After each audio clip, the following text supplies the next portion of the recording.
we're a little bit I hear screaming girls. nervous about this whole thing. But we just don't know how to talk about this, and we don't want to trivialize anything, or No. it's a bit difficult for us. Okay, we're rolling. Okay. First, I want to talk about why we're here tonight. What's this event all about?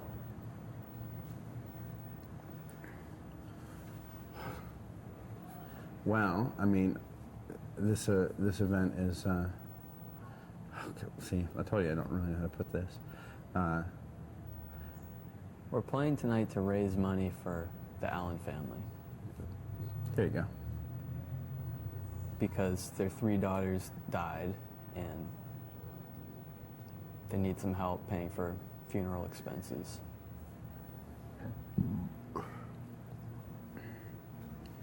Is there a little story that really shows, or you can tell that tells us who they were, what they were like, or an incident or something? Well, like I said, trying to describe them is a bit of a difficult thing because we don't really want to trivialize anything, and it's really difficult to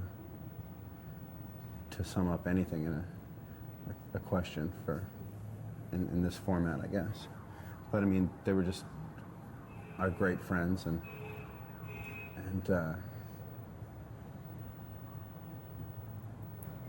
it's like I said, it's really difficult.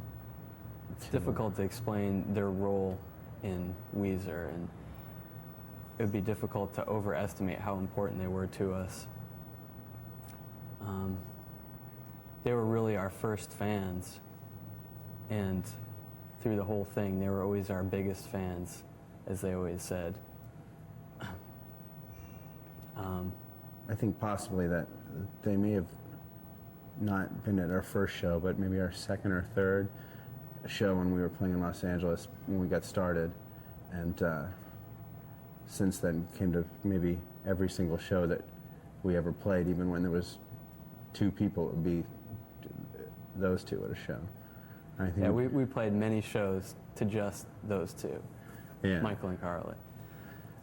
I mean, there was a point even when we had just gotten Brian in the band, where we had done our whole way to break Brian into the band was to play 15 shows in a row in LA, which is a difficult task to do. And certainly, even if anybody was interested to see us once, they weren't going to go to 15 shows, but they stayed with us through the whole 2 weeks and just encouraged us the whole way. So They somehow had a way of making us feel like we were good, and everyone else in LA was making us feel like we sucked. So it's very easy in Los Angeles to see how your friends are doing and to see how other, because everything here is so based on success in a way that you can judge by so many people are coming to your shows, or so many people have bought your records, or record interest or whatever. And so they were the only people that would stand by us through when we really felt like we were losers in the LA system. So, and they'd cook for us and take care of us and all. I mean, they were just our the band mothers. yeah.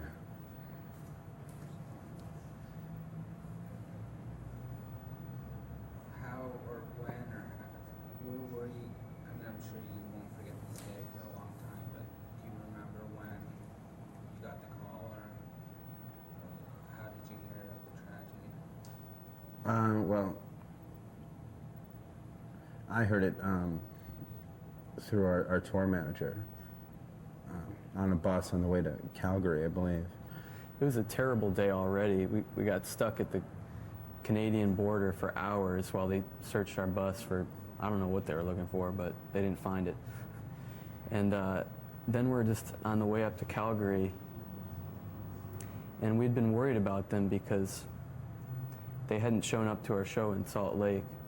So Jennifer put in a call to their mother on our manager's cell phone, and she went into the bus bathroom because she couldn't hear well enough out in the room where we were all hanging out and screaming and stuff. So a minute later, she walked out, and I'll never forget that moment as long as I live, because she just looked so horrified and freaked out. She was crying, and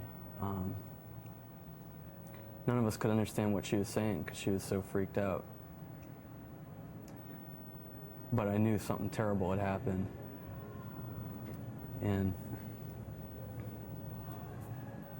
then our manager called Michael and Carly's mother back to find out what actually had happened. And then he looked at us and said, "They're dead." For me, I was in the back of the bus playing a video game or something with Carl, and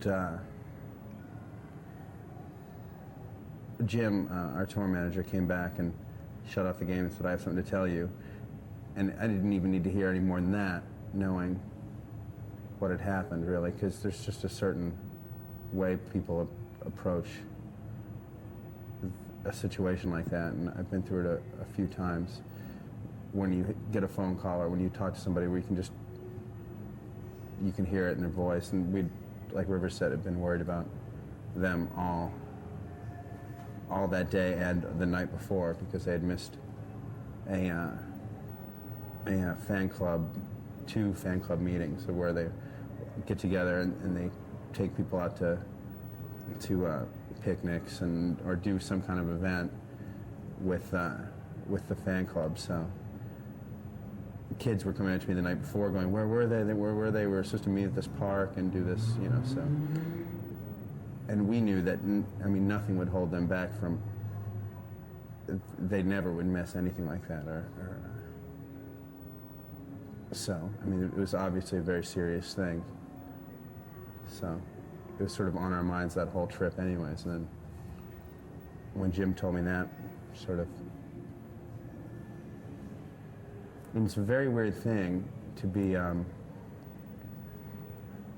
in this position where we're all in this incredibly small space of the bus, and everybody has to deal with it in their own way, and there's nowhere to walk, there's nowhere to go, it's just a very weird, everybody knows them differently, and everybody deals with it differently. So, and I just think everybody was a bit lost and didn't know what to do. And you want to be alone, but you can't because you're 10 people in a bus, So.